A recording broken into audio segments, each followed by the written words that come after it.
विचित्र अपघाताची सीसीटीव्ही दृश्य समोर आलेली आहेत। सोलापूर धुळे राष्ट्रीय महामार्गावर अपघात झालेला आहे।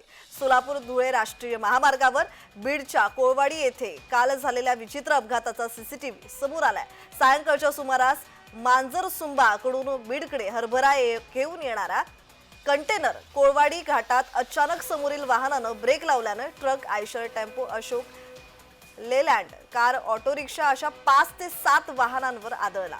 यात 7 ते 8 जण जखमी झाल्याची माहिती आहे। आणि मात्र हा अपघात कसा घडला हे सीसीटीव्ही कॅमेऱ्यात कैद झालेला आहे। रस्त्यावर हरभऱ्याचा ट्रक पलटी झाल्याने सगळ्या राष्ट्रीय महामार्गावर हरभऱ्याचेच हरभरे झालेले पाहायला मिळाले होते।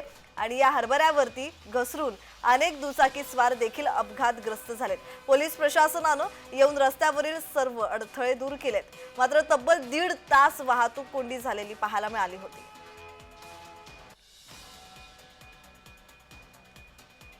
तर ही बीडमधली घटना, राष्ट्रीय महामार्गावर धक्कादायक अपघात झाला आणि या अपघाताचा सीसीटीव्ही समोर आलेला आहे। विचित्र असा अपघात झाला आणि त्यानंतर याचा धक्कादायक सीसीटीव्ही समोर आला।